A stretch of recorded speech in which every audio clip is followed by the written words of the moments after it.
A lot of this isn't going to make sense to you, and I'm sorry about that. I'm just going to start at the beginning, with the house.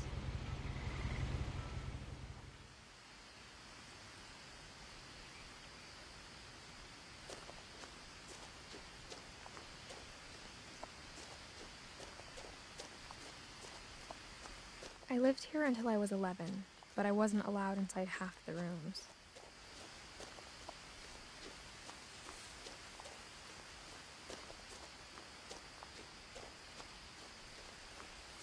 I hadn't been back since my brother Lewis's funeral.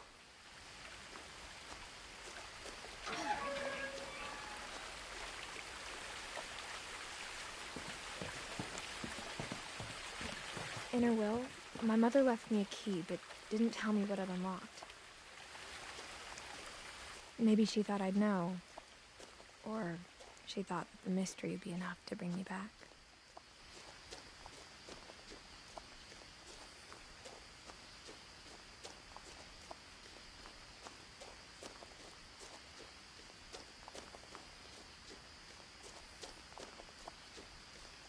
No one had driven this way in a long time, but I saw a few hoof prints.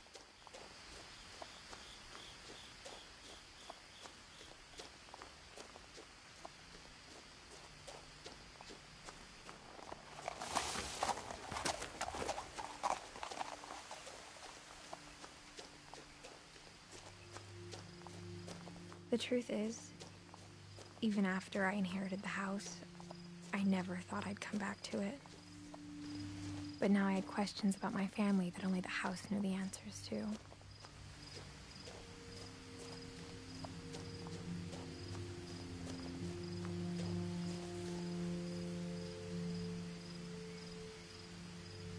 The house was exactly like I remembered it, the way I'd been dreaming about it.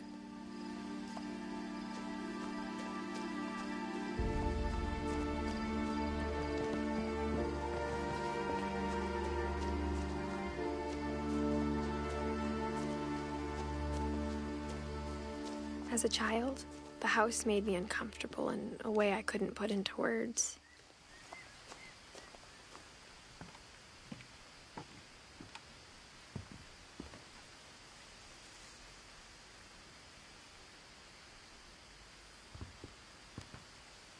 Now, as a 17-year-old, I knew exactly what those words were. I was afraid of the house.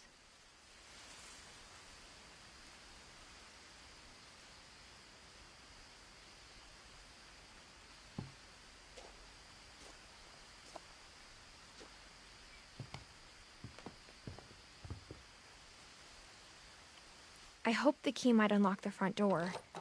It didn't.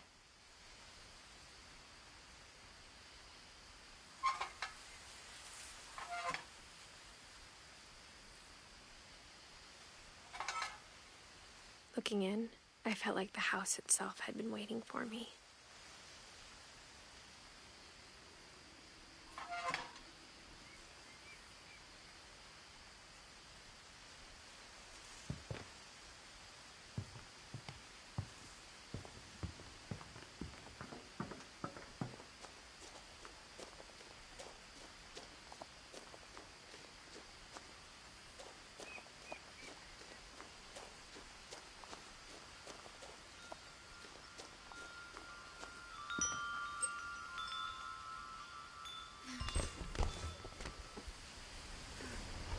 Crawling through the doggy door used to be a lot easier when I was 11.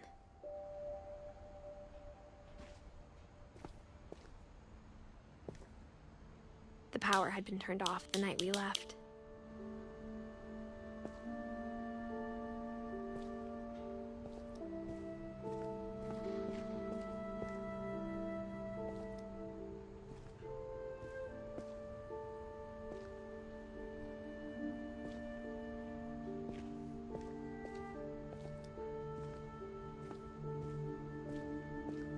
For the first time in years, I felt like I was home.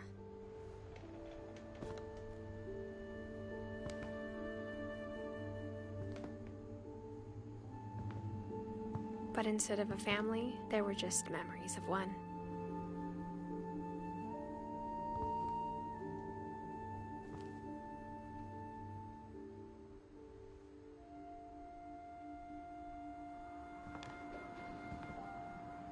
Like how only one restaurant would deliver to our house, so we had Chinese a lot.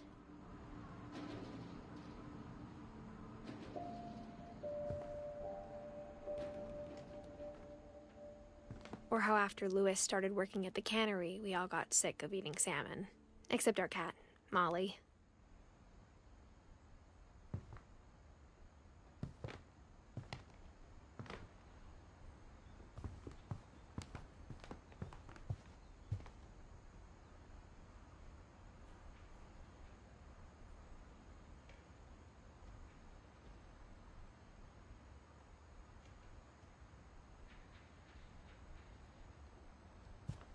The table was still a wreck from the night we left. It was like a bomb had gone off, killing everyone but sparing the furniture.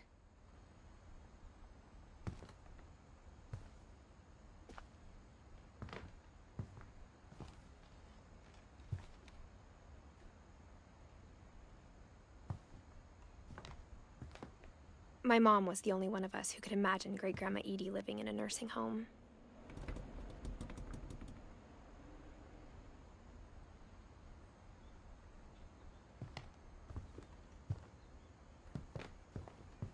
Nothing in the house looked abnormal. There was just too much of it, like a smile with too many teeth.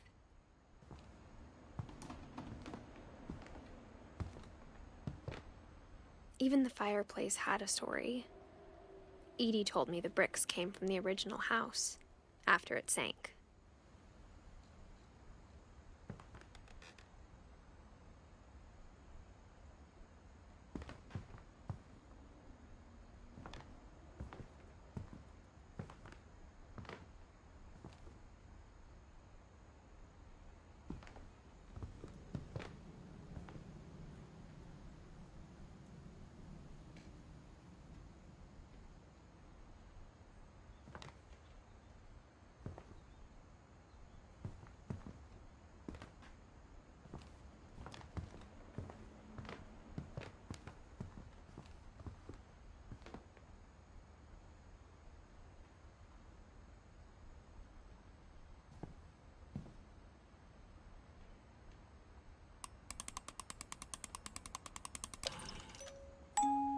Great-Grandpa Sven built a music box for Barbara, along with the rest of the house.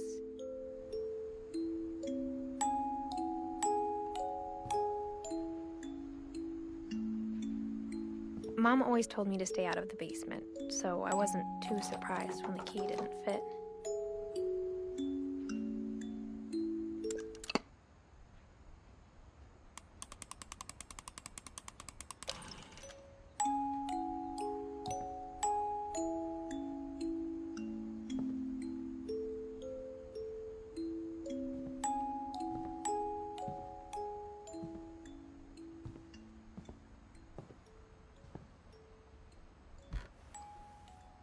Edie told me once that every Finch who ever lived is buried somewhere in the library.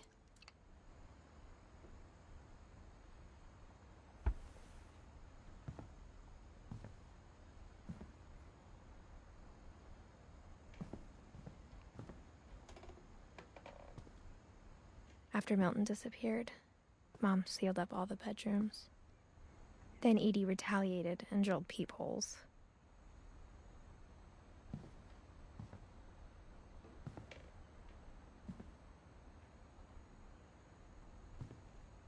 I spent a lot of time playing in Great Uncle Walter's room. I think my mom sometimes regretted not sealing it up.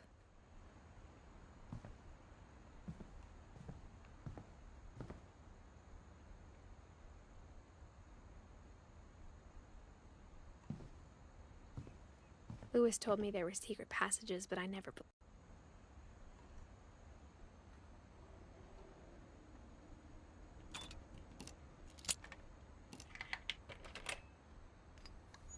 Turns out, my mom was really good at keeping secrets.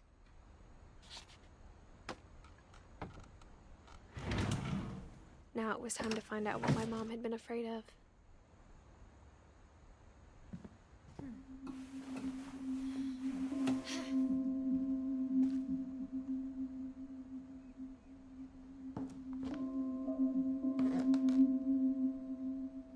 From the paintings on the wall, it was clear my brother Milton had been here before me.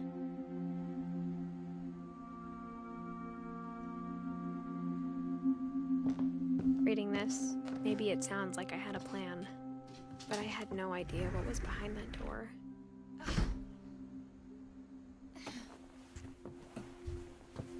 Just like I had no idea where all this was gonna lead.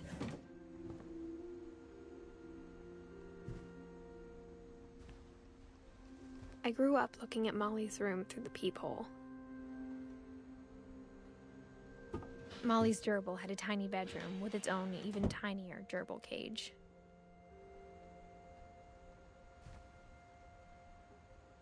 Being inside for the first time, I felt like I'd stepped behind a painting.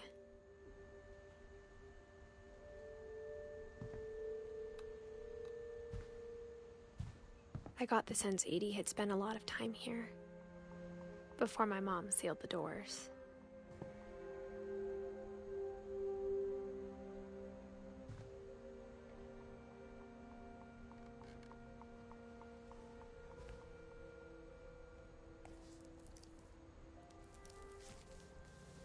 December 13th, 1947. Dear Diary, I'll be gone soon, but I wanted to tell somebody about what's gonna happen. It started when Mom sent me to bed without dinner. I woke up and I was starving, so I looked around for something to eat.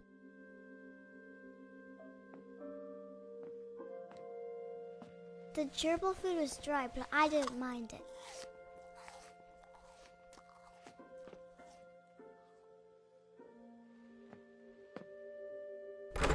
Mom, can I come out now?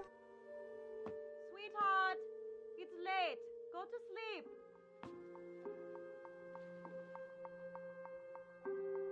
My Halloween candy was all gone.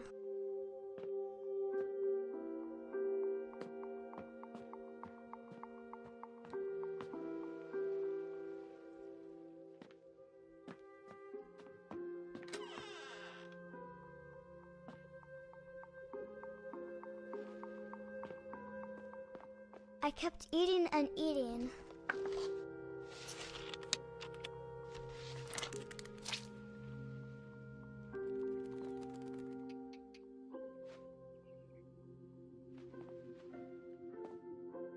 I ate a lot of things that night.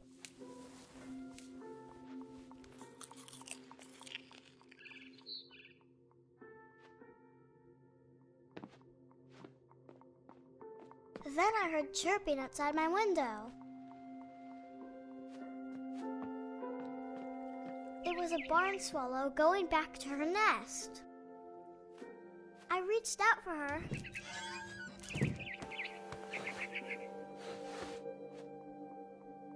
And suddenly, I was a cat.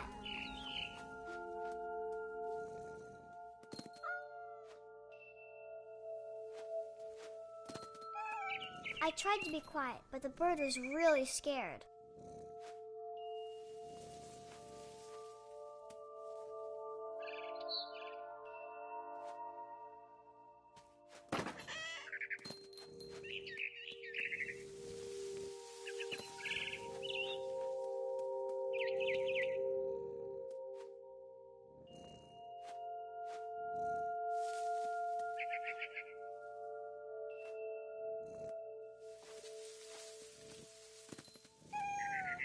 Mom and Dad didn't even look at me.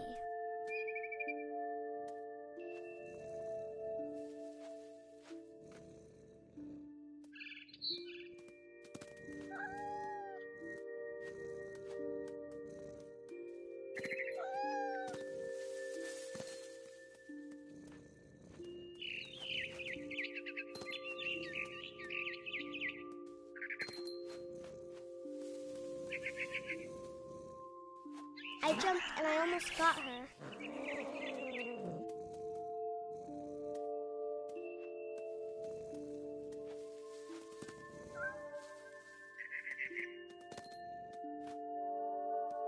I could tell she was getting really tired.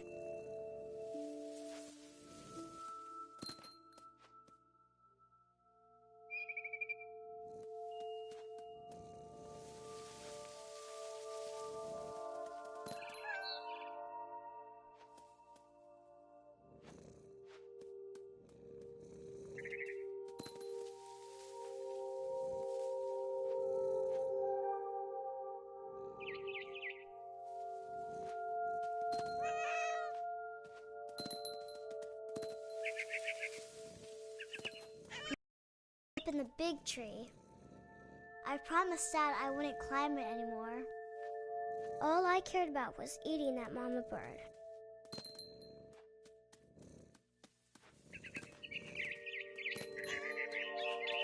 I gobbled her up.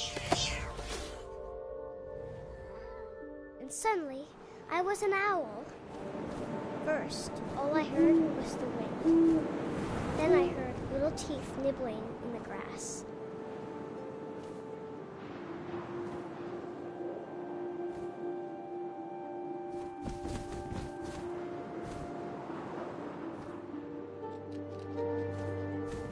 Rabbits.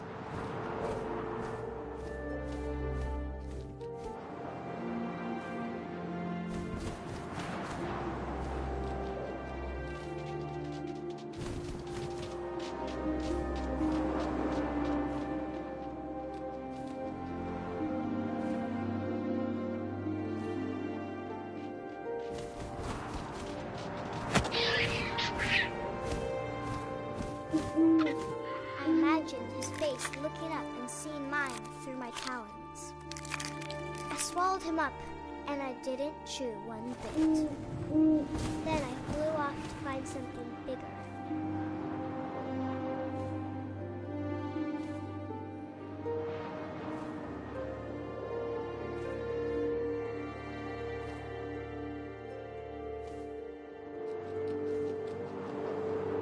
A mama rabbit.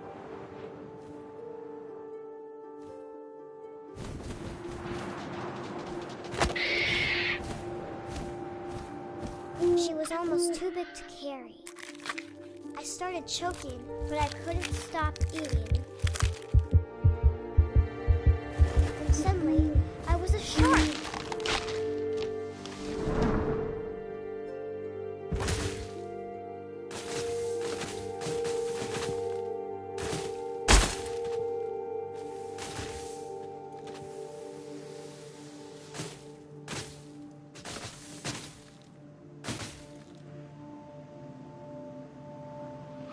I rolled off a cliff and into the ocean.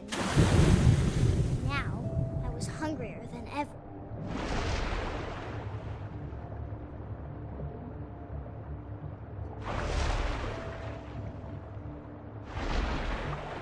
I wanted fat, juicy seals.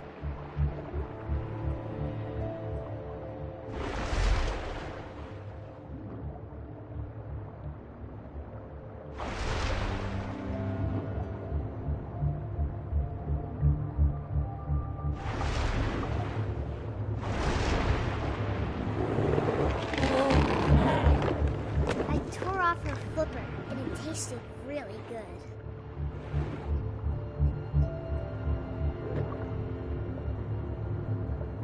I grabbed on tight. When I was so hungry, I jumped out of the water. When I opened my eyes, everything had changed.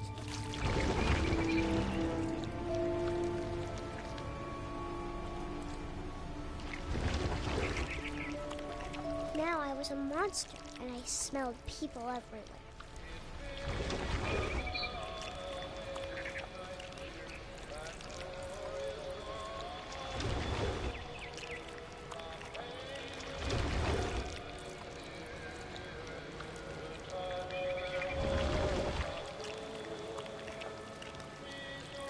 I was big, but I moved real quiet. Yeah!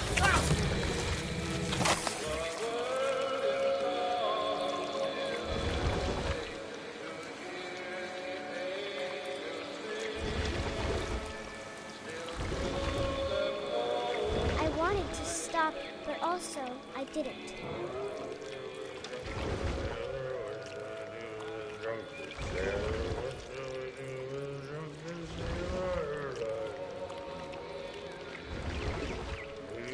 Belly with a rust.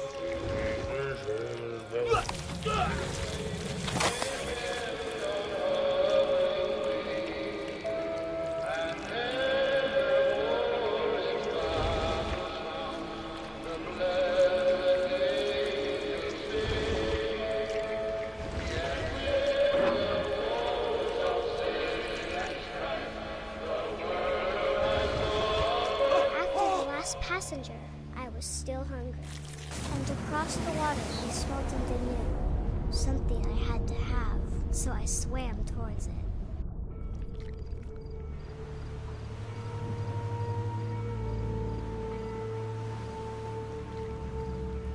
I slithered onto the sand, and the good smell went into an old pipe.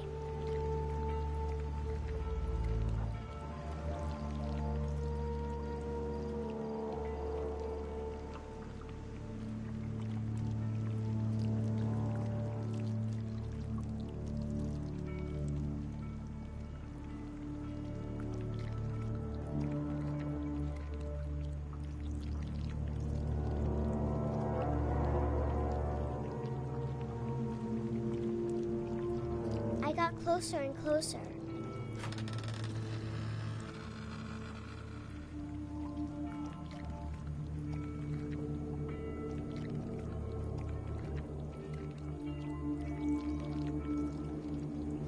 All my stomach started growling.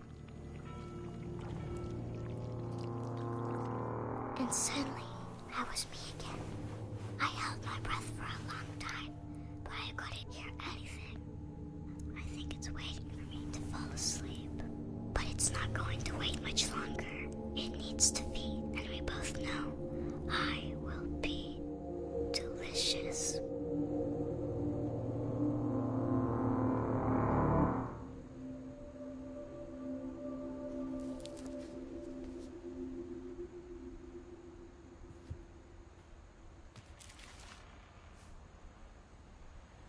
I'm not sure if I believed all of that, but I'm sure Edie would have.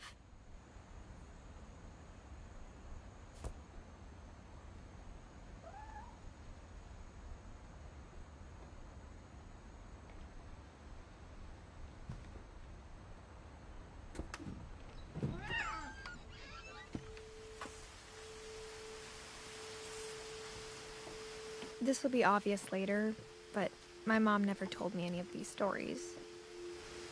Edie would have, but Mom didn't like bringing up the past. Though, when we adopted a stray kitten, she was the one who named it Molly.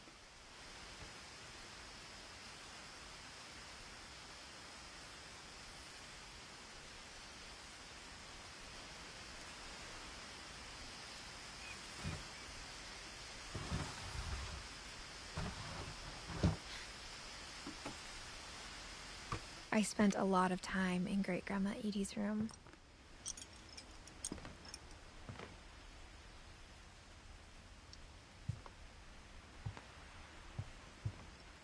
Edie gave a big interview about a mole man living under the Finch house. My mom was furious. I hadn't thought of myself as Edith Jr. for a long, long time.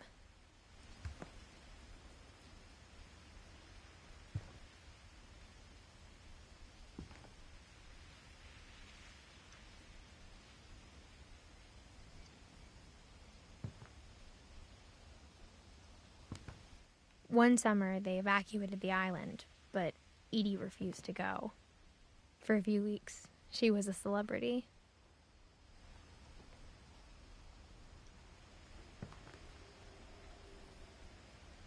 When Edie told people Sven was killed by a dragon, she could also have said he was building a dragon-shaped slide that collapsed.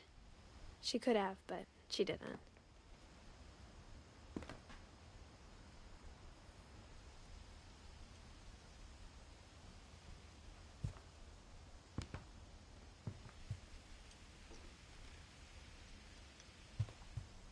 Even in her 90s, sometimes Edie seemed a lot younger than my mother.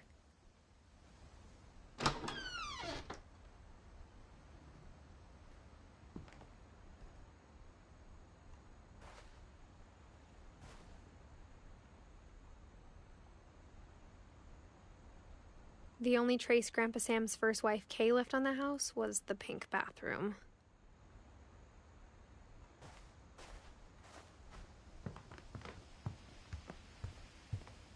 Her room was like a museum.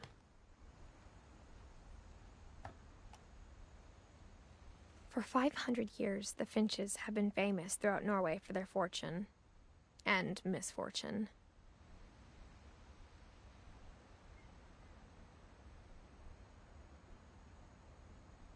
Odin Finch buries the latest victims of the family curse, his wife Ingeborg and their newborn son, Johann. On January 7th, 1937, he set sail with his family and his house, hoping to leave the curse behind. But 40-foot waves off the coast of Washington send the house and Odin to the bottom of the sea. Odin's daughter Edie, with husband Sven and baby Molly, step ashore on their new home, Orcas Island. Odin Finch is the first to be buried in the new family cemetery. His daughter Edie is already dreaming of a new Finch house.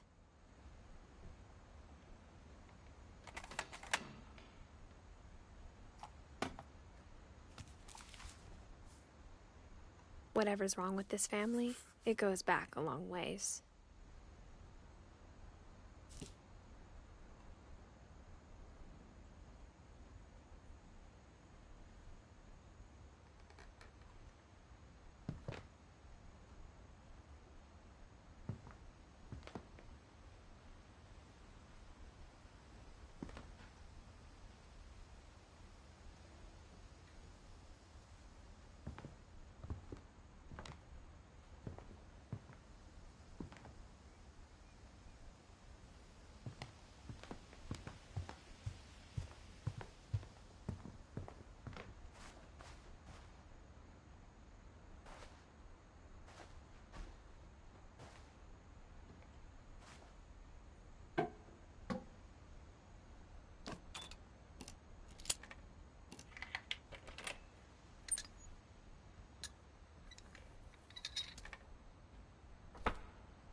There's a secret in this bathroom. It's in the last place you would look. It isn't in the cupboard. It's hidden in this book.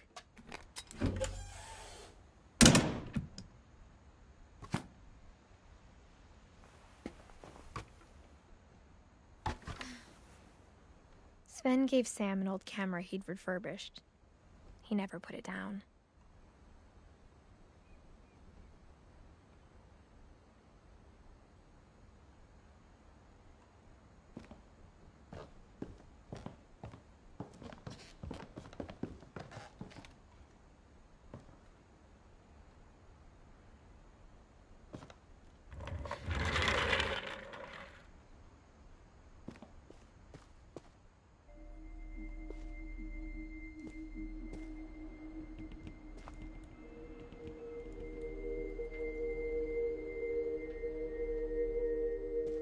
I knew Grandpa Sam had a twin.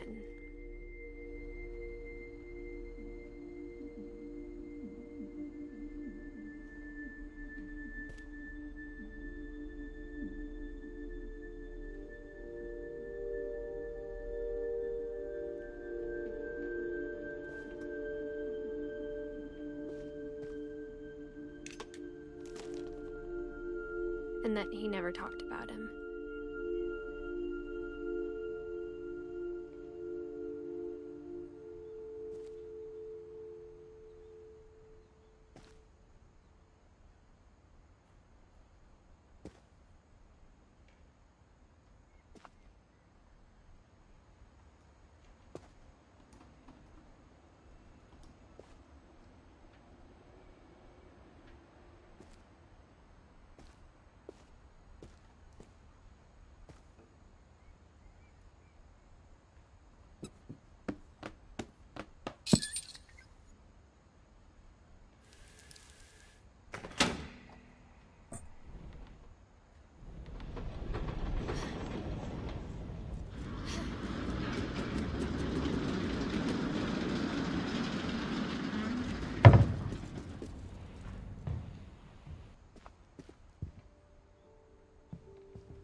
The passages were a pretty tight fit.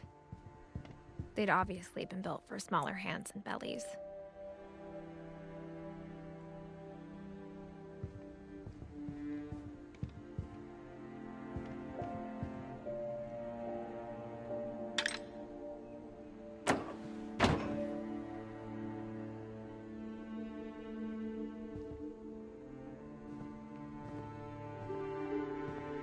Edie's father, Odin, built the original house.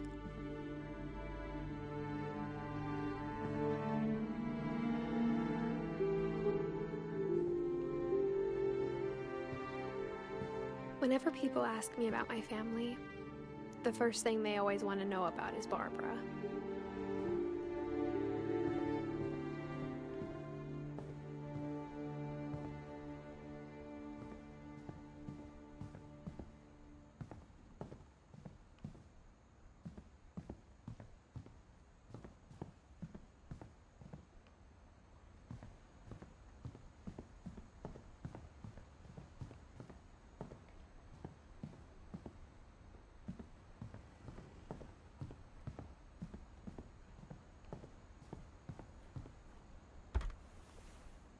Molly always seemed like a girl I could imagine being friends with, if she hadn't died in 1947.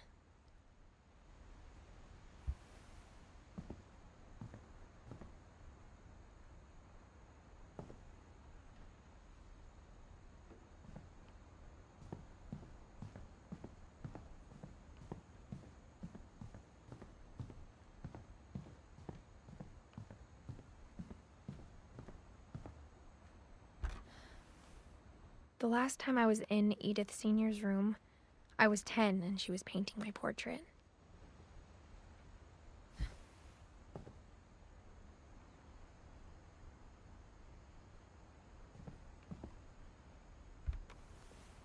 As a kid, I just assumed every house had peepholes and sealed rooms you weren't allowed inside of.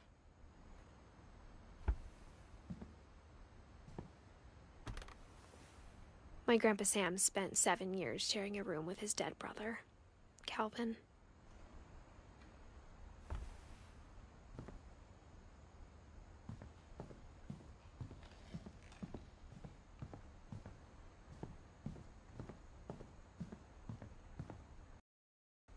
Mom must have locked the third floor stairs on the night we left.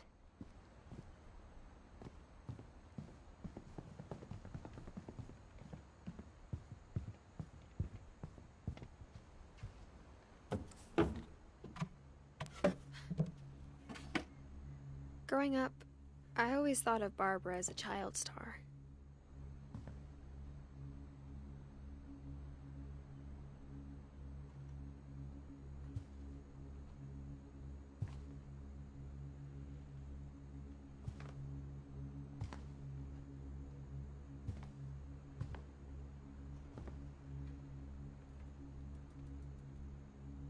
I never thought about how hard it must have been for her afterwards.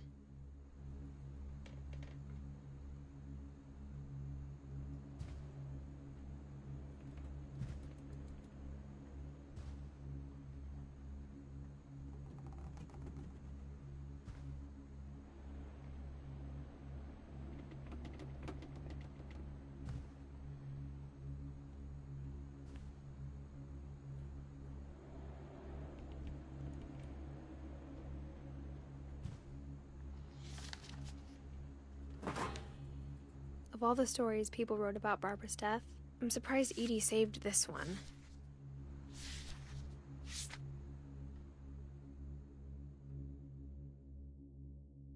Old Jack here with another ghastly tale inspired by America's most unfortunate family. I'm calling it The Surprise Ending of Barbara Finch. As a child star, Barbara was famous for her scream. Now at 16, she was all washed up. A has-been. But in a lucky break, she'd been asked to perform her signature scream at a local convention for monster movie fans. It was just the boost her career needed. Unfortunately, her scream hadn't aged well. Getting better. I think you just need the right motivation. Her biggest fan and current boyfriend, Rick, was about to demonstrate when... Now that was a great scream. It was Barbara's father, Sven. He'd slipped into a table saw and had to be rushed to the emergency room. So Barbara got stuck babysitting her youngest brother, Walter. Her convention comeback was cancelled. Okay, I'm hearing frustration, but I'm not hearing terror. What if I tried... A gang of hoodlums in Halloween masks have been terrorizing Orcas Island tonight. Police are urging residents to... That came from the basement. You're right! Also, I loved your delivery on that. Why is your basement door locked? Because my dad likes making puzzles and secret passages. There's a key hidden in the music box. The secret is to keep winding and winding until finally the key pops out. Thanks, babe. I'll be back in a sec. 20 minutes later, Rick hadn't returned. So Barbara went to look for him, right on cue. She reached for the... And as she wound the key, she listened for Rick, but the house was silent.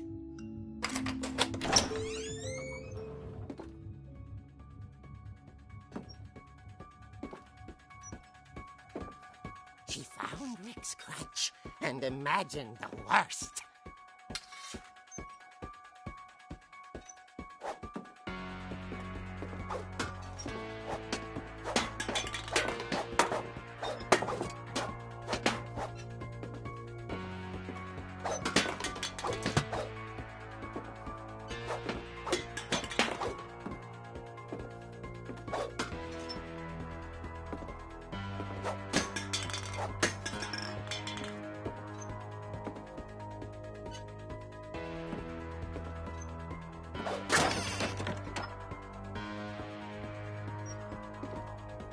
The gang's leader is the infamous Hookman killer, Dr. Carl Hamill, who impaled and then ate his family 10 years ago tonight.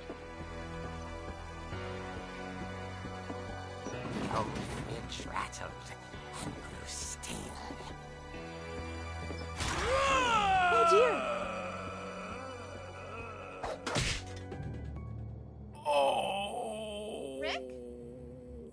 Barb, relax. I was just trying to scare you to help you find your scream. Well, I'm not scared, Rick. I'm furious. Then act furious. All I'm getting from you now is that you're hurt and confused and you're... She threw him out, but she kept a little something to remember him by. Barb, have you seen my other crutch?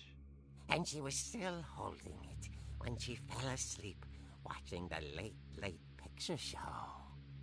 Hours later... Barbara! Walter, what's going on up there? Ah! Okay, I'm coming up, but if this is a trick, you're dead, Walter.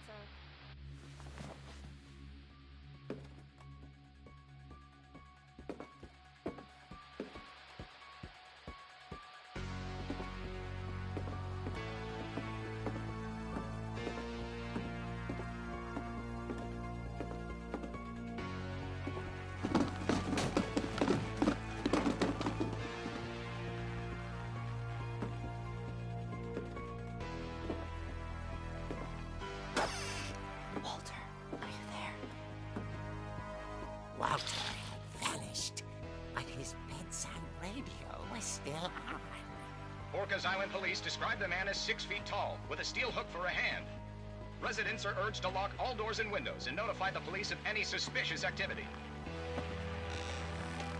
Barbara turned, saw the hookman, and was speechless. He couldn't get enough of Barbara.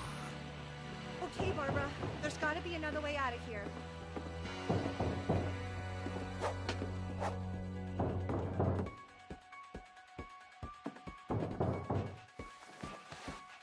That night, she played her part beautifully.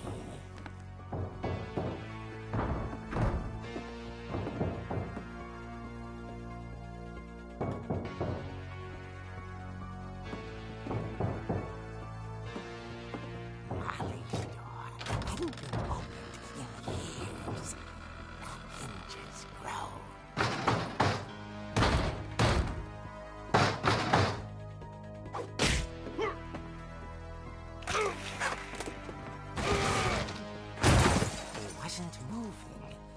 she sensed the story might not be over yet.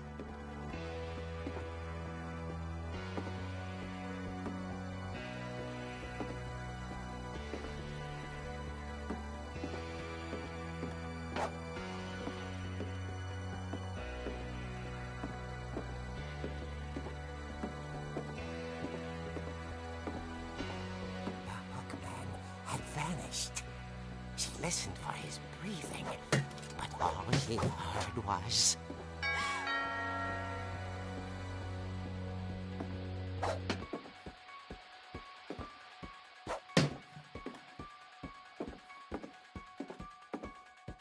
someone at the door was dying to speak to young Barbara. At the door, she heard whispering. It was coming from inside the house.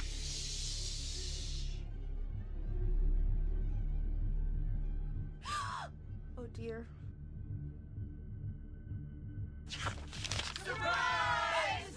Bravo, Barbara! You were wonderful! The monsters had come to surprise her. For Barbara, it was a dream come true. Then she saw what kind of monsters they were, and she realized what was about to happen. She was going to be famous. And with her final breath, Barbara Finch gave the performance of her life.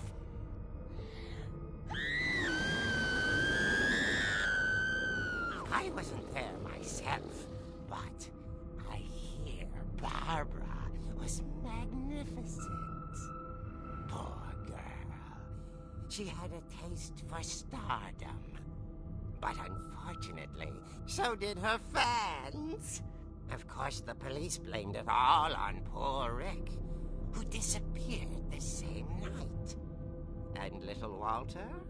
Hiding under his bed the whole time. He took it all pretty hard, but that's another story.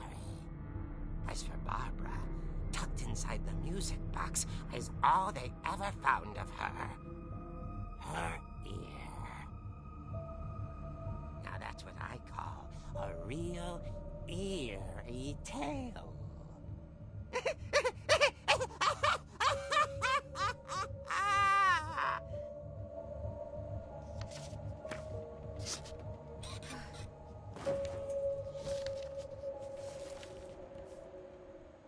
Edie told me all Barbara wanted was to be remembered, as absurd as that comic was.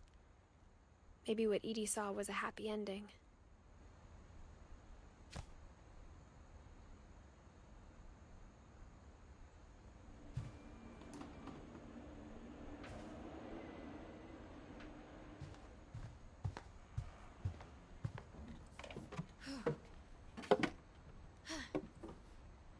I guess now I know why Mom didn't like me playing with the music box.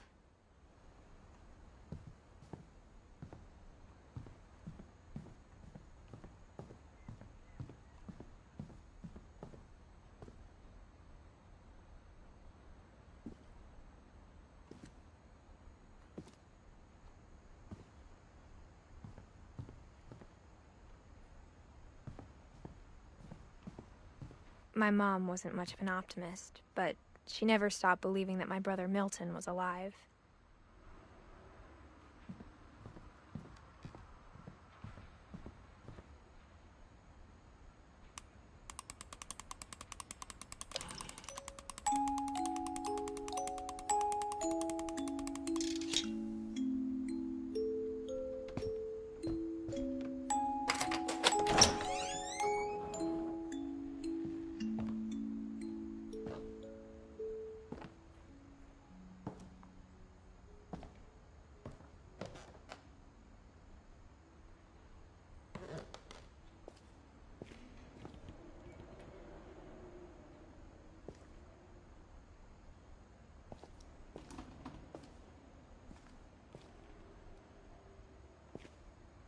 Mom said the basement was off limits, unless I wanted another tetanus shot.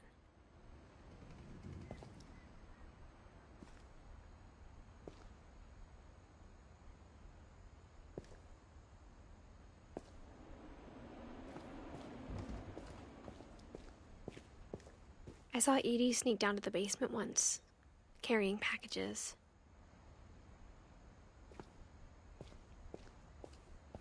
I thought maybe she was hiding presents.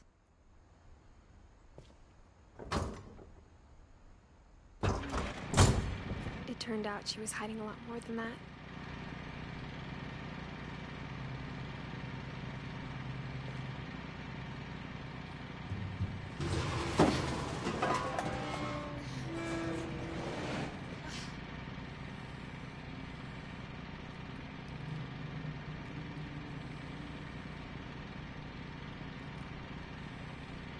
I remember asking Mom once about where Walter had gone. She said after Barbara died, he got as far away as he could.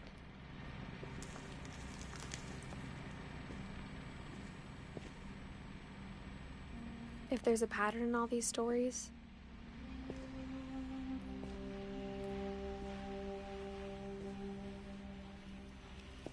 I think it's that none of us has gotten very far.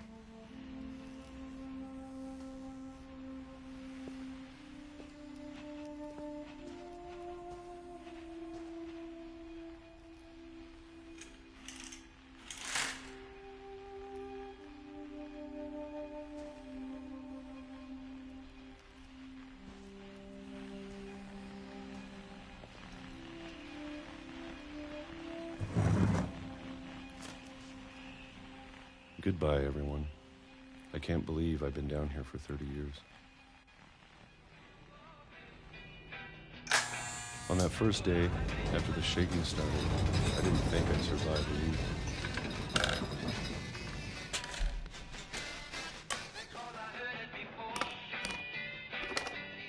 But after a few days, I settled into a routine. That's what kept me sane. Having a schedule, living for today. I always expected to be dead tomorrow. But if you wait long enough, you get used to anything.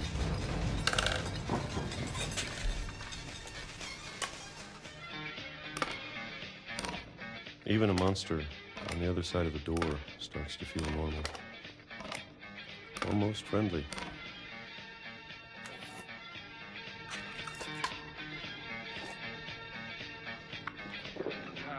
And then one day, everything just stopped. Whatever that thing was, it was gone. Maybe it got tired of waiting. Or maybe I just got tired of being afraid.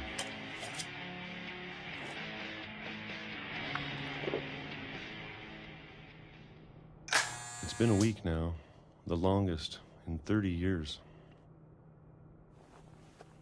I'm done waiting.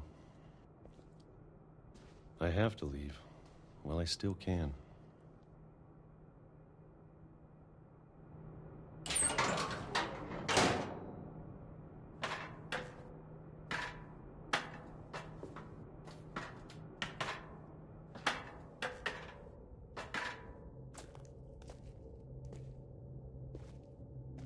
I know it's out there, somewhere. Whatever killed Barbara.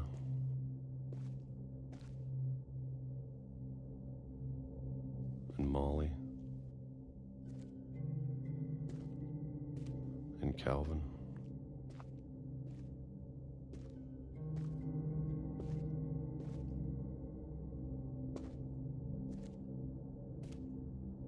Maybe this is all a mistake.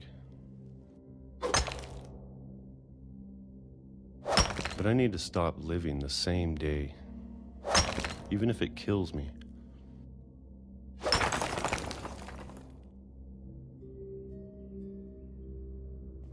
Whatever's out there, I want you to know I'm ready for it.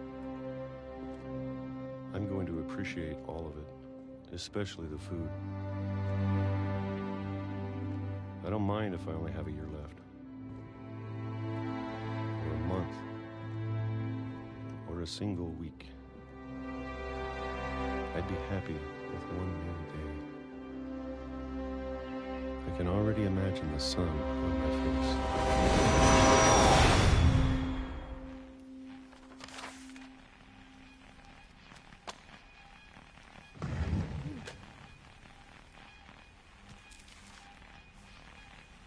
Walter died when I was 6. I can't believe my mom never told me he was down here.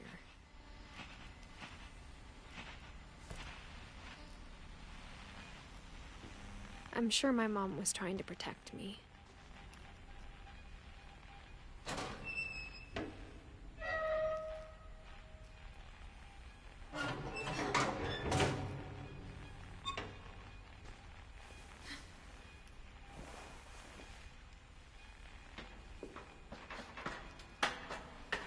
Maybe she was afraid I'd end up like Walter.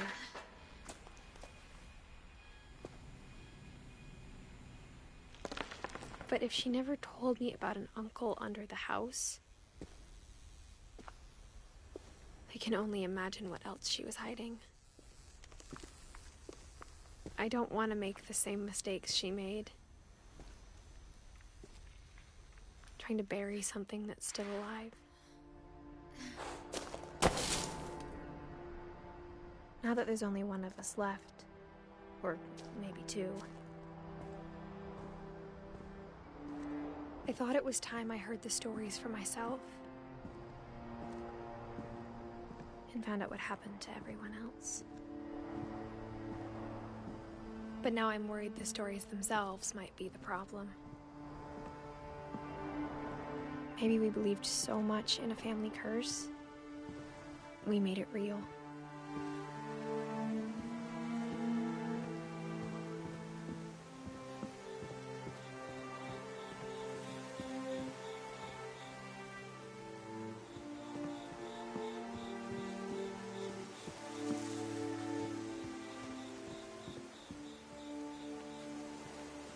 I don't know if I should even be writing this.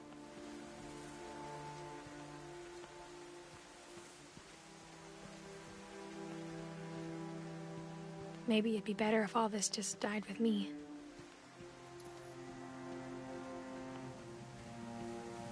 But I thought you should know about your family.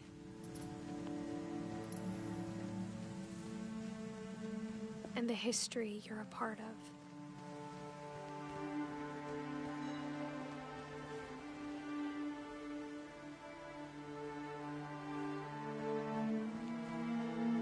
Though to be honest, I feel as lost as you probably do right now.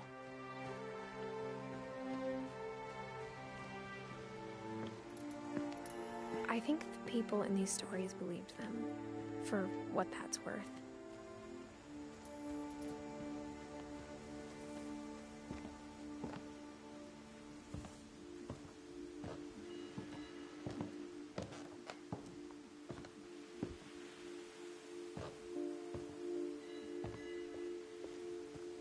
And when you look at the house, that history of imagination and stubbornness and madness, any of it seems possible.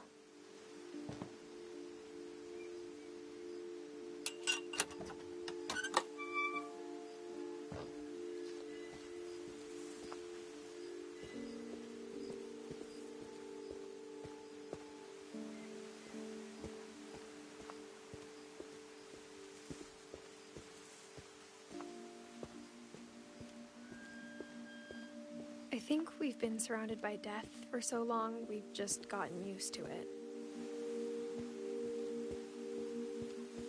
What kind of family finishes building a cemetery before starting the house?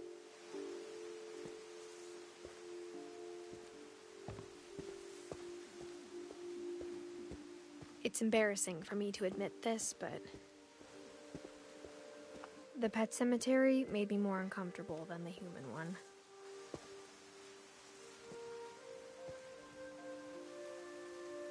Three of the gerbils were mine, and 2 had been my fault.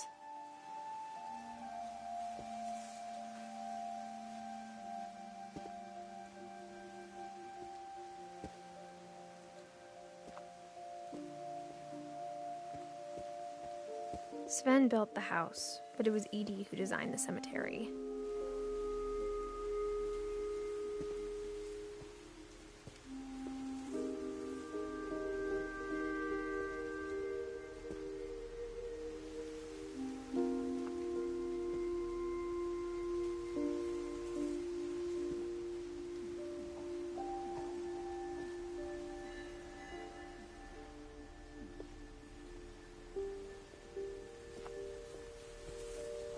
I'm sure Odin's monument had been Edie's idea. My mom was always trying to move on, but for Edie, the past never went away.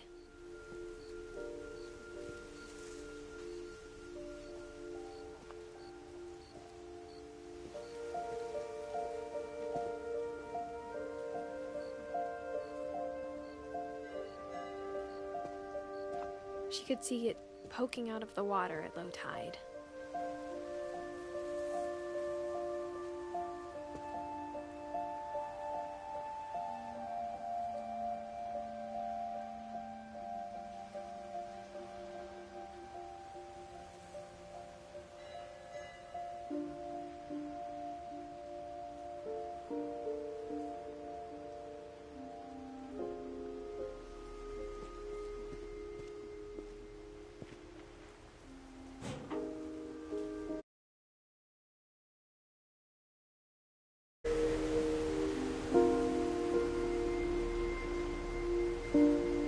Edie said she dreamed about the old house every night.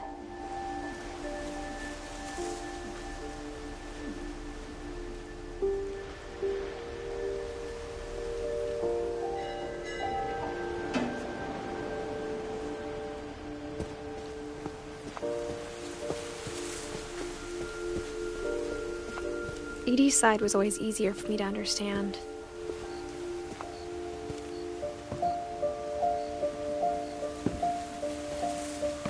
But the older I get, the more I can see where my mom was coming from. Her dad had been pretty strict, but it wasn't enough to save her brothers. She was just trying to do better.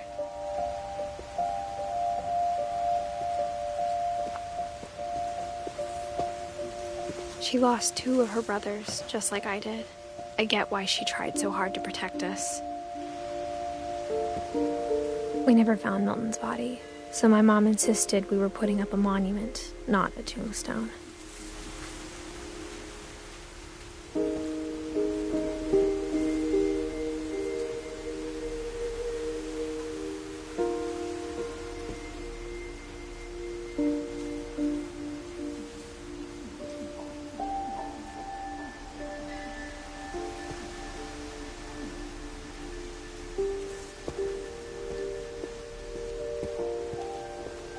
There's so many things I wish I could ask my mom now. Part of me thinks this is what she wanted all along. For me to come back someday and find everything out for myself.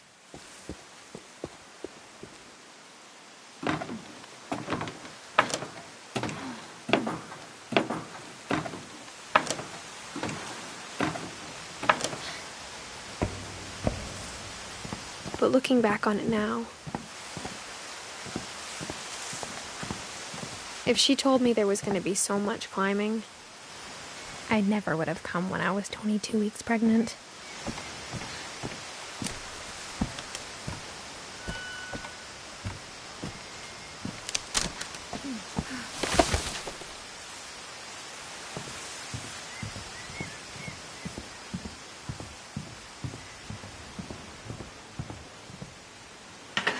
I never met Grandpa Sam, but I think he and my mom had a lot in common.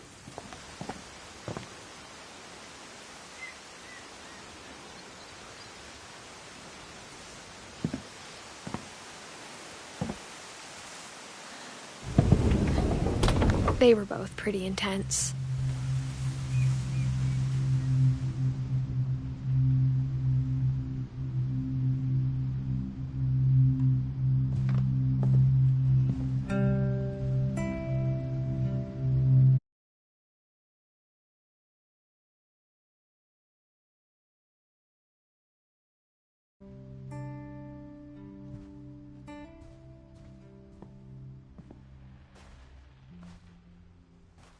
Instead of hiding from death, Sam seemed to go out of his way to meet it.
Sam spent his life shooting photos, but Mom said he got nervous being in front of the camera. I guess we're all afraid of something.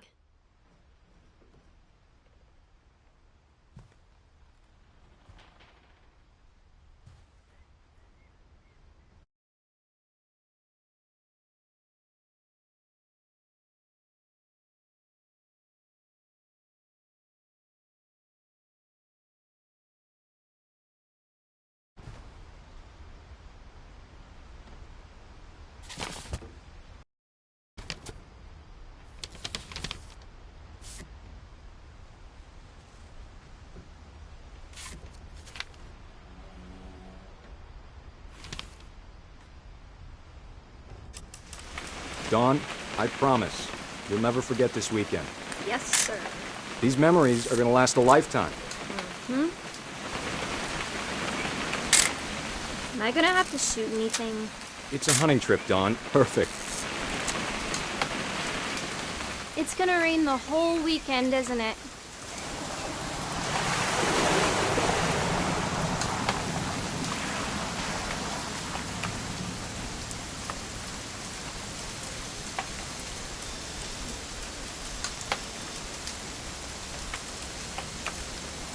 I will never forget this weekend, Dad.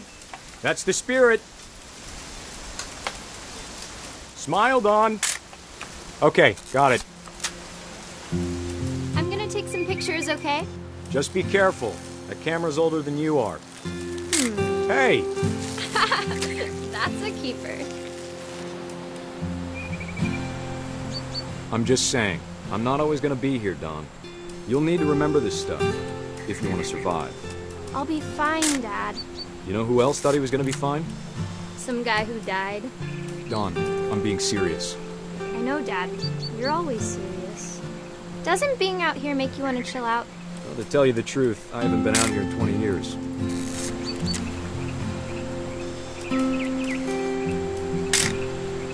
Dawn, don't you think you could find something more interesting to photograph?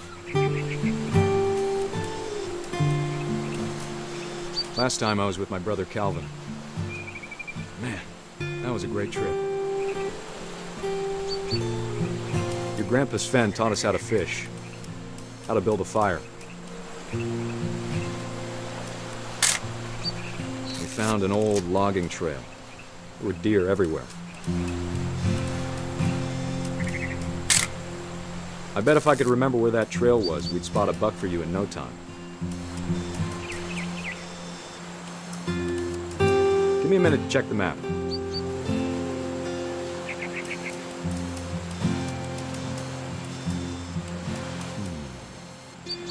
Dad! Good eyes, Dawn. Before you take the shot, let me get a picture of you. Dad,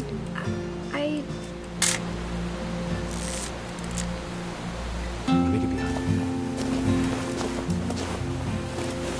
do I have to do this? Dawn, you don't have to do anything. Great shot, Dawn!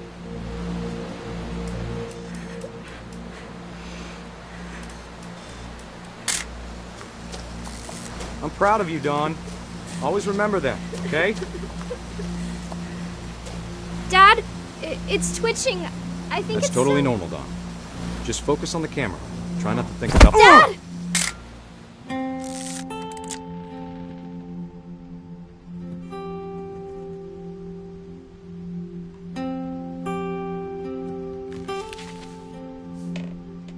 Of all these stories, that's the one I wish most that my mom had told me.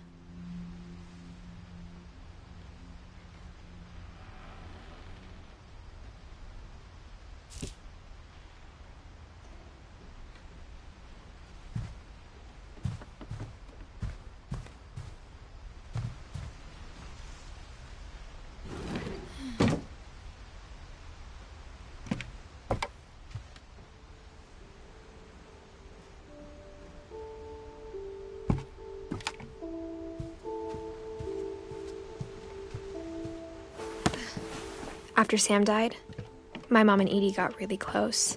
They'd both lost a lot.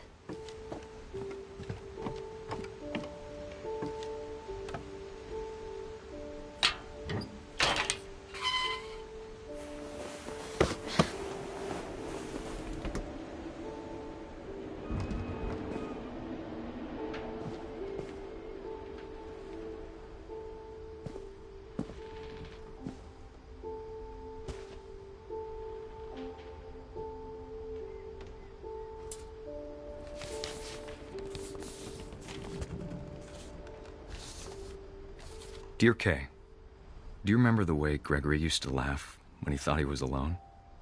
Like something funny was happening, but only he could see it.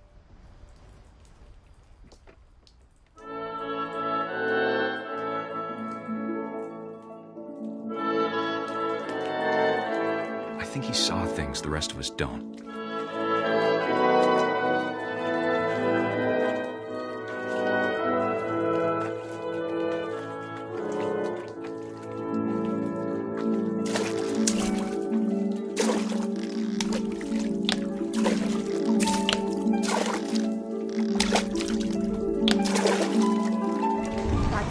Gregory, it's time to...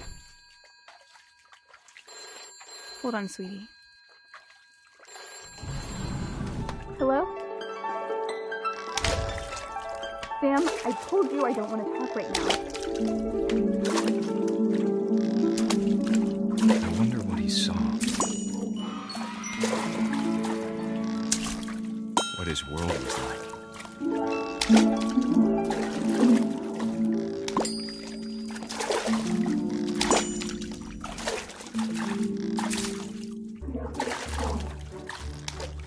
He reminded me so much of Calvin.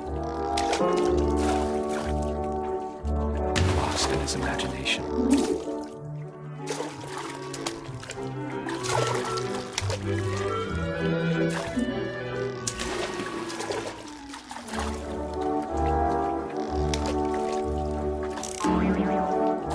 I know how silly it sounds.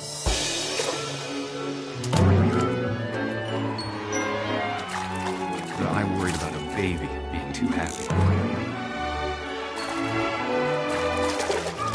But I could feel her slipping away. Sorry about that, Gregory.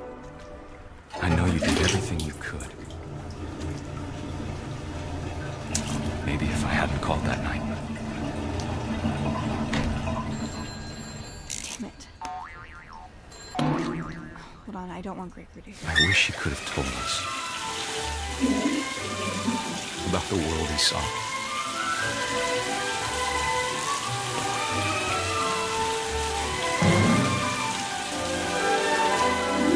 And there's so much I don't understand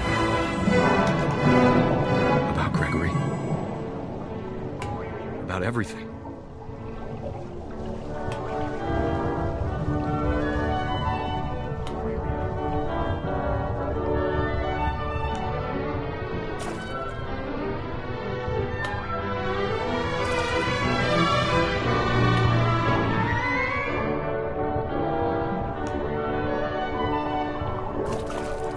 But I know what happened wasn't your fault.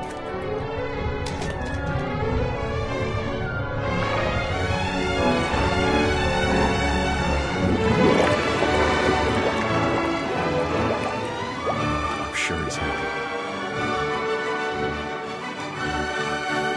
And he'd want you to be happy too. Good luck, Kay. Love, Sam.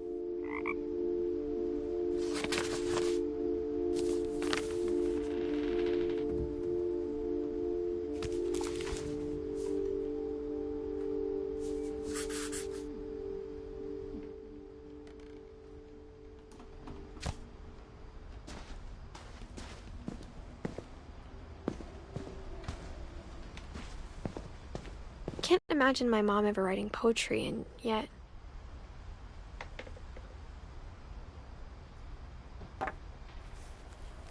A poem for Gus, who always said the wedding was a bad idea.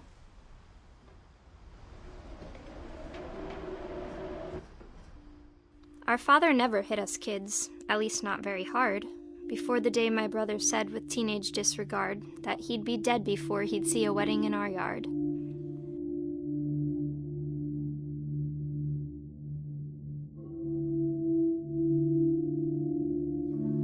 My father made him come, of course, but Gus stood far apart, just flew his kite and bottled up the storm inside his heart.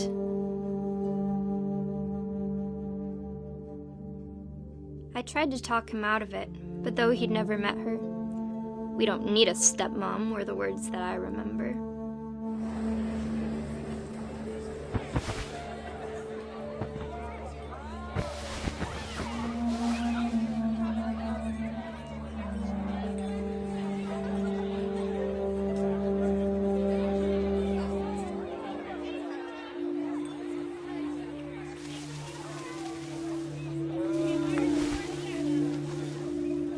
When the time for photos came, Dad ordered him to come here. But Gus declined, and as a sign held up his middle finger.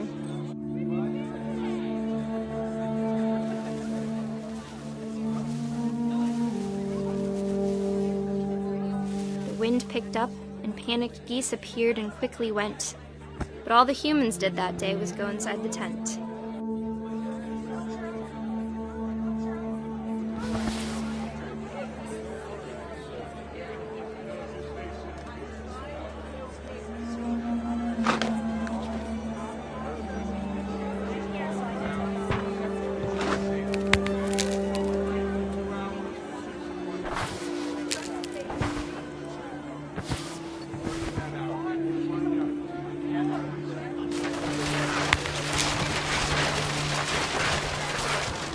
The rain came down in buckets then, but no one seemed afraid that nature might destroy the tent our dad had crudely made.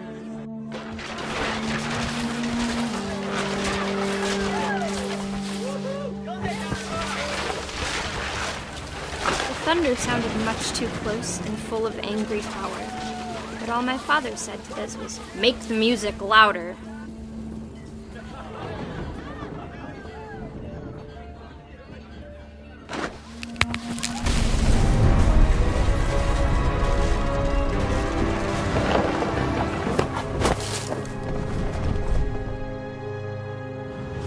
I wish that I could truly say I thought about you on that day. Out there on the beach alone, just you, the wind, the sea, and foam. But I didn't, until we found you.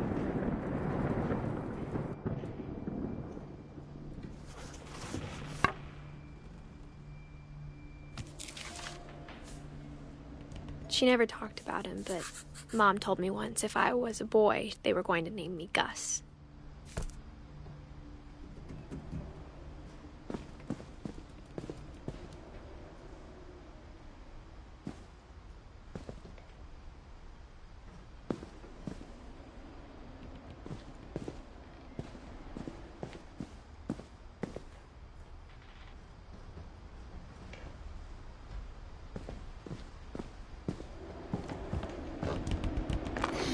My mom moved up to the loft after her brothers died.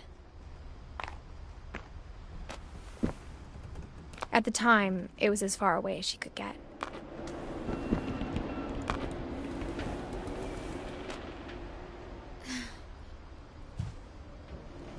Religion was another thing my mom never talked about, but I think it helped her a lot after her dad died.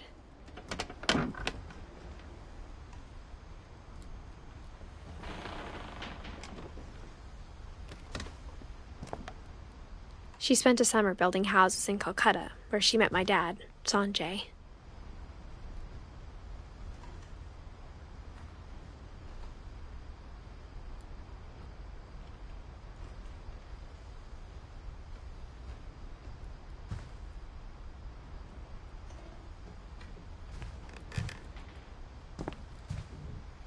My mom moved to India a week after graduation and got a job teaching English. Louis was born a year later. When my dad died, I don't think Mom knew where else to go. I'm sure Edie was happy to have her back.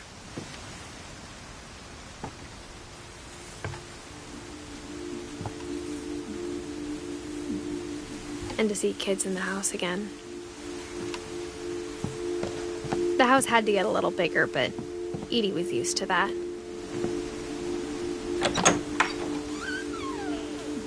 And for a while, things were good, almost normal.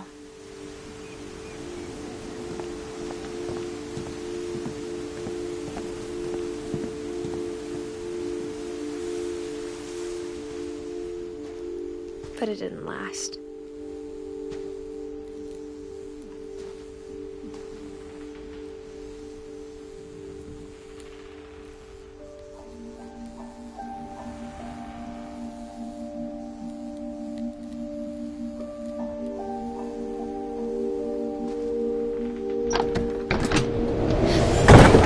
The beginning of the end was Milton's 10th birthday, when Edie gave him a castle.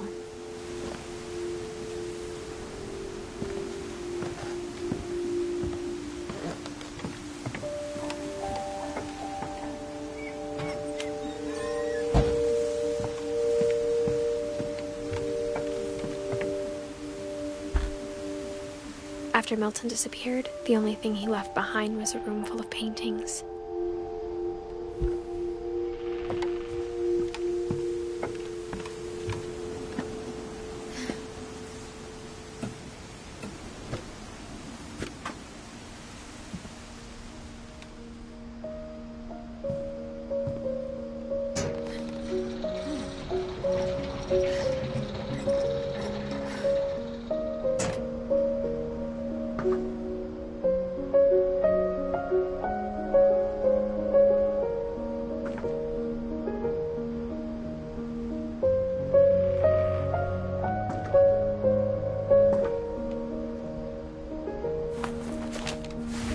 Milton Finch in The Magic Paintbrush.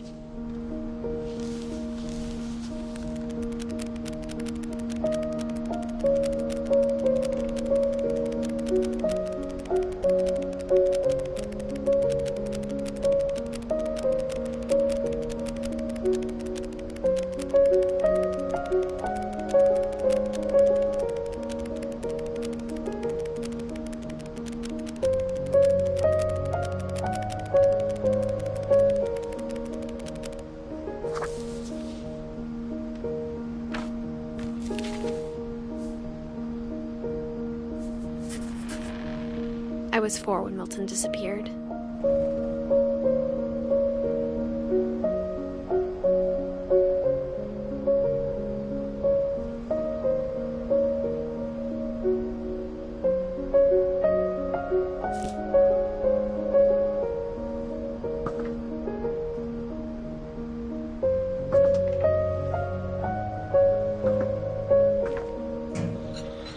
Mom spent months searching for my brother. Then she sealed the doors.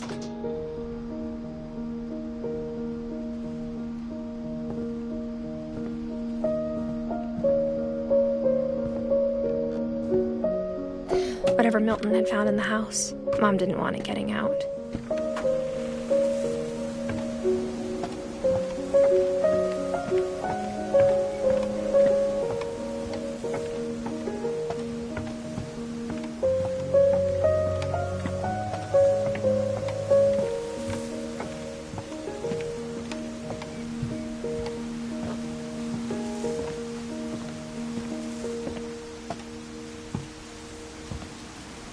Mom definitely blamed Edie, but I think Louis blamed himself. After he graduated, he just spent more and more time in his room, until Mom got him a job at the cannery.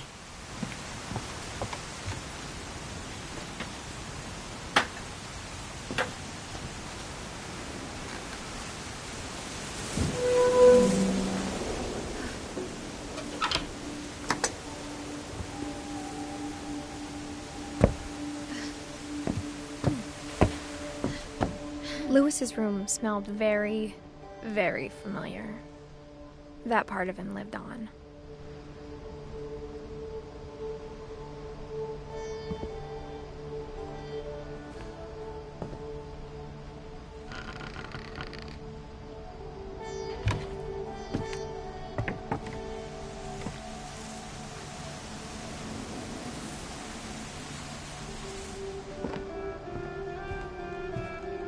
Louis and I spent a lot of time playing games together, but he was surprisingly bad at them. He died a lot.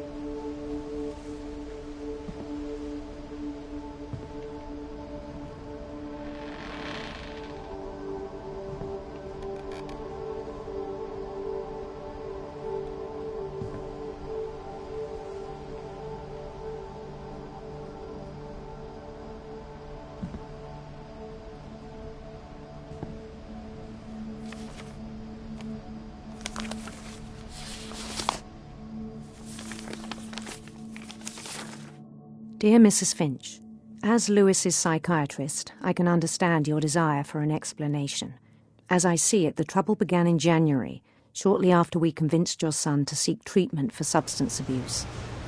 Newly sober, I believe Lewis first noticed the monotony of his daily life.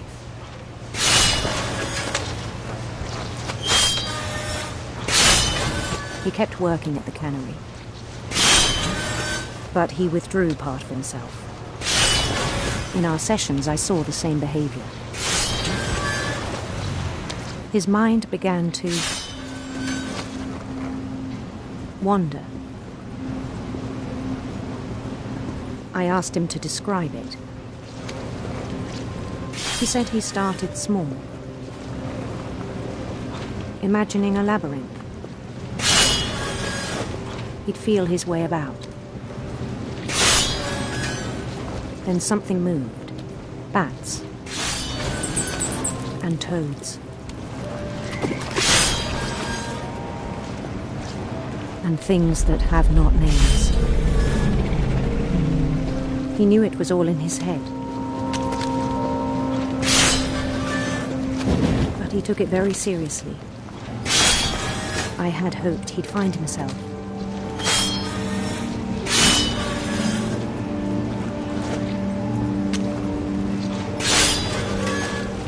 But he found something more. I worried about him then. Daydreaming at the cannery, I spoke with his boss. But he said Lewis had become a model employee. Methodical, tireless, focused. Like a whole new Lewis. So I let him go on.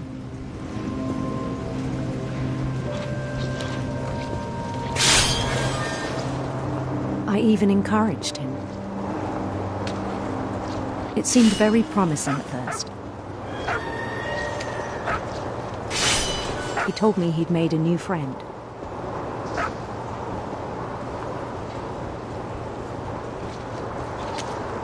On the edge of a city he named Lewis Topia.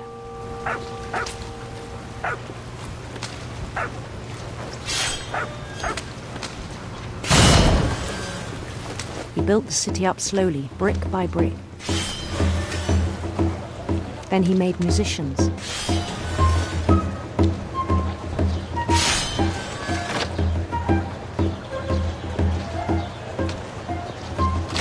And songs for them to play. He talked about starting a band. And he was always humming something. Every day his imagination grew stronger.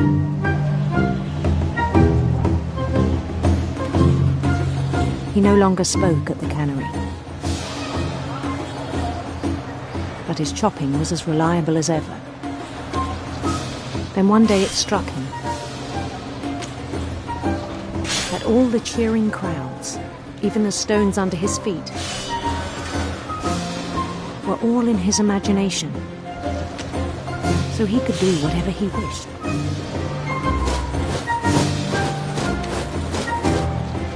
He held an election for mayor.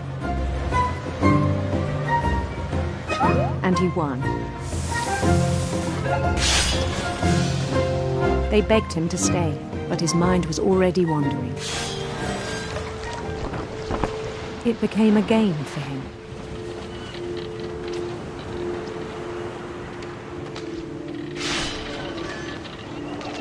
He'd conquer a city, then immediately push on.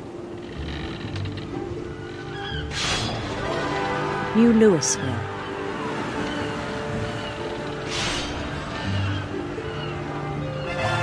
St. Louis. He started drifting away from our reality.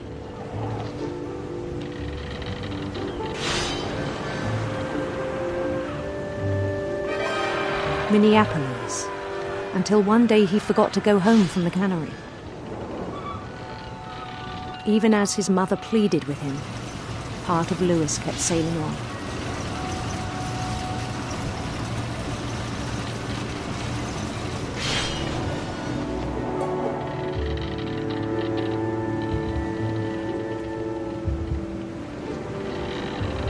In Louisburg, he heard rumours of a handsome queen.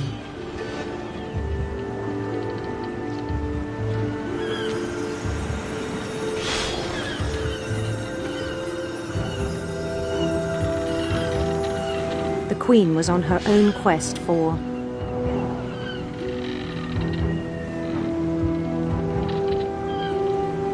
radiant rainbows.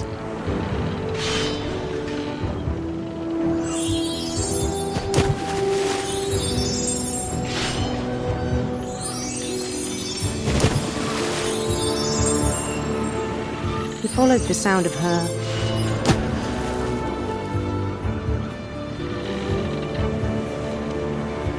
electric sitar.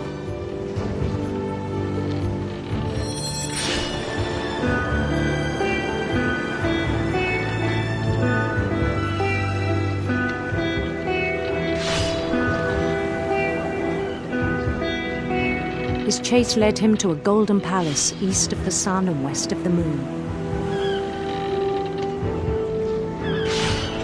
Even then, his logic remained sound. He knew the world was all in his imagination.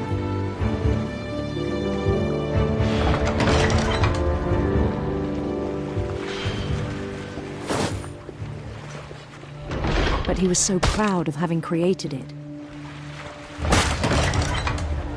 In his own eyes, he'd become something greater than a king.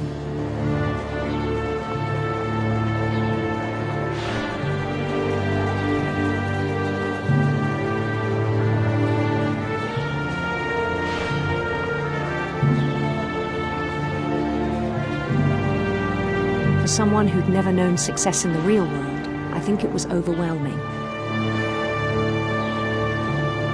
And then it struck him that the real Louis was not the one chopping salmon, but the one climbing the steps of a golden palace.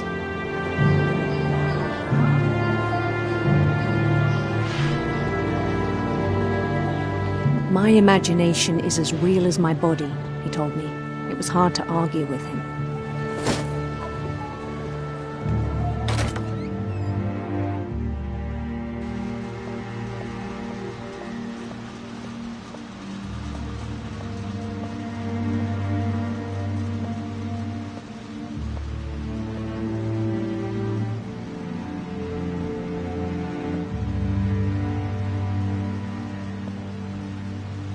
Began to forget the world we know.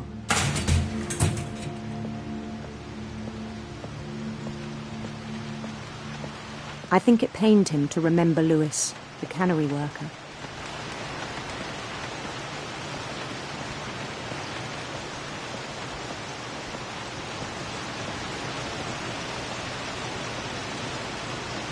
He began to despise the man with a royal contempt.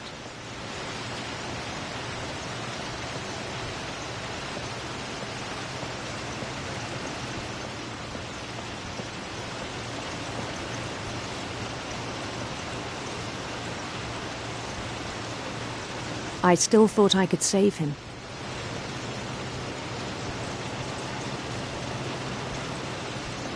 Even after he said he was being crowned king over all the lands of wonder. The palace would be packed with his companions.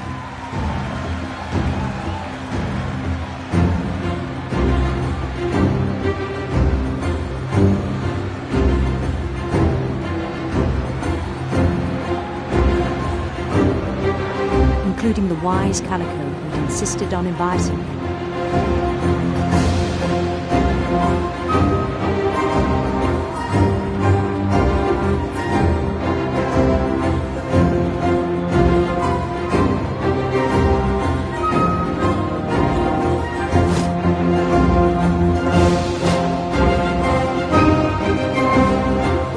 His queen waited, holding his crown.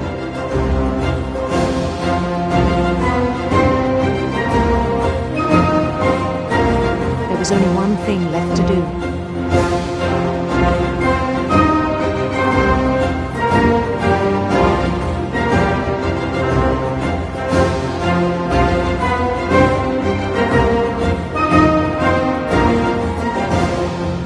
over his head.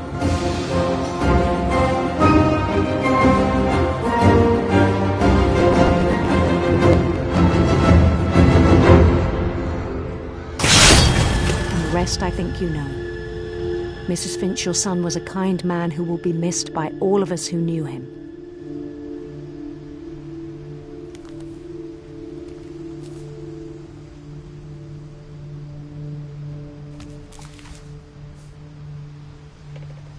My brother was really cool.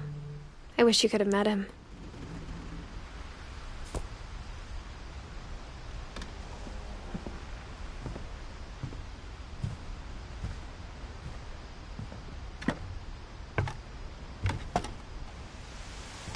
On the way back from Lewis's funeral, my mom told me to start packing. She waited until the day before we left to tell Edie.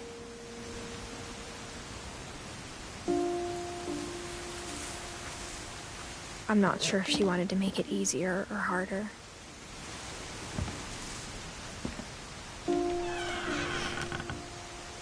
I wish we'd stayed. But I understand why we left.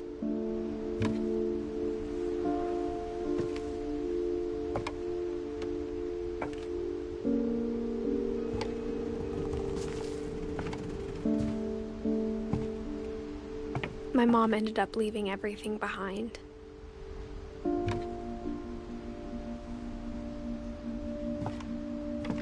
What happened that night had been coming for a long time. Maybe it should have come sooner.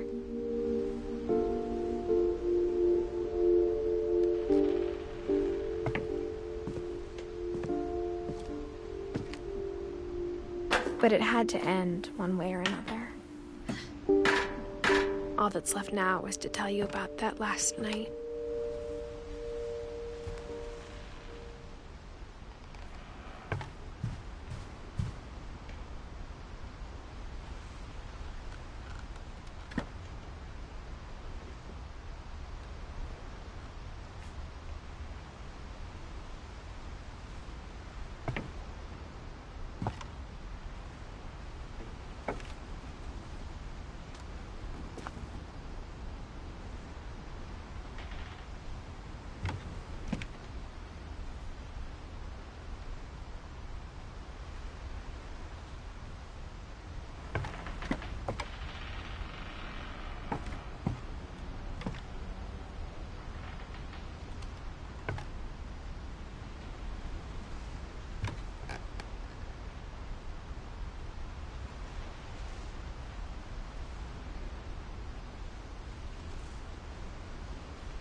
That whole last day, Edie just watched us pack and didn't say a word.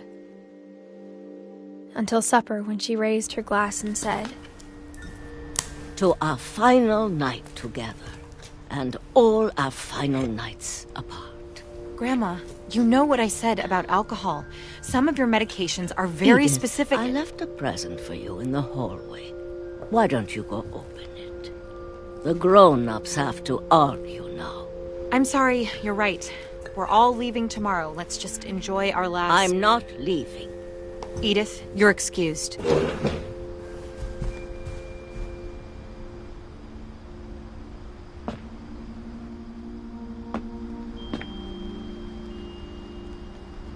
The power had been shut off that morning, but Edie always had plenty of candles. When my mom sealed the library, I don't think she knew about the other entrance, or that Edie had a key to it.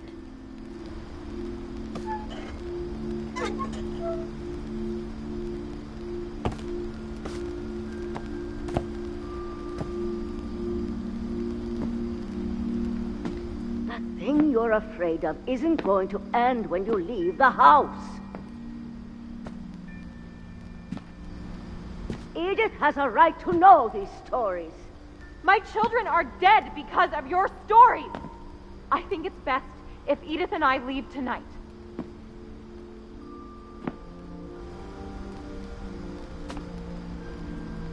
We'll have the nursing home send a van for you in the morning. Okay?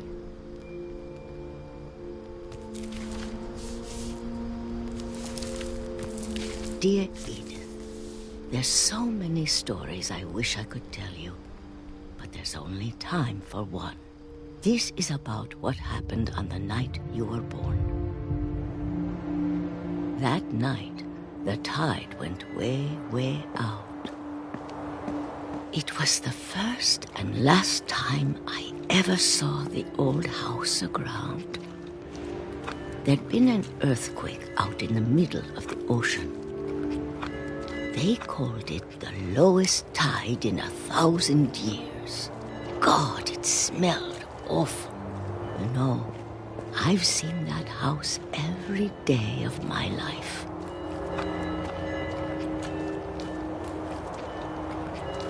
But I never thought I'd go back to it.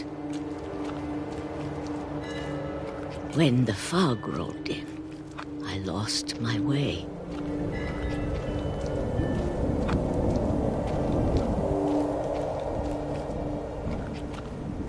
I got turned around.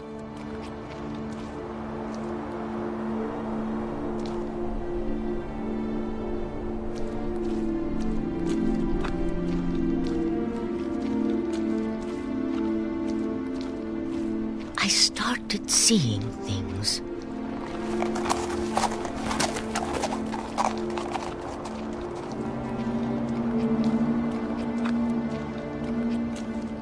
Things I'd forgotten had ever existed.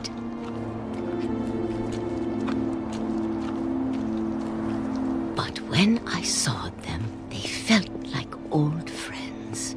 That night, a lot of things came back to me. Or maybe I came back to them.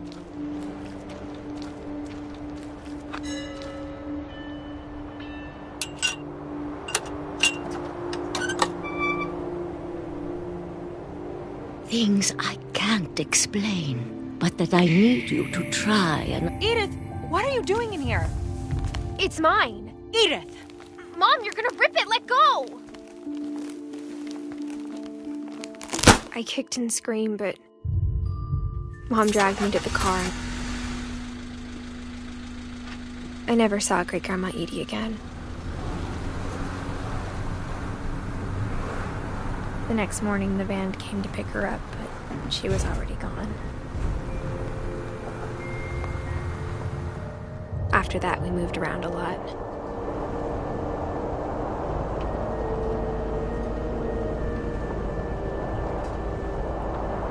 We both tried to make the best of it.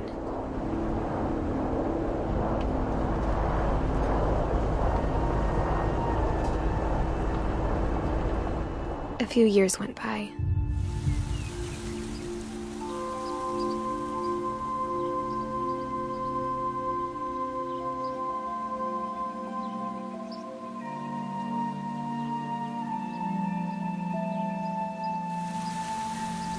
My mom didn't like to talk about it, but she started getting sick a lot. The rest happened pretty quickly.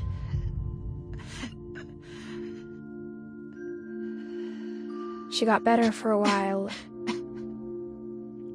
and then she didn't.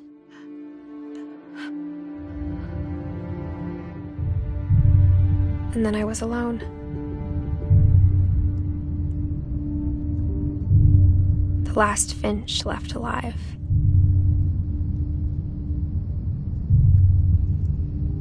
Until I found out about you. I'm still not sure what to tell you about all this. If we lived forever, maybe we'd have time to understand things. But as it is, I think the best we can do is try to open our eyes. And appreciate how strange and brief all of this is. This journal was supposed to be for you. But now I hope you'll never see it. I just want to meet you and tell you all these stories myself.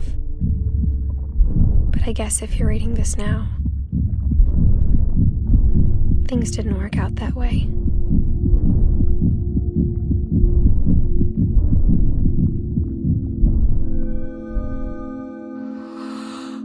This is where your story begins.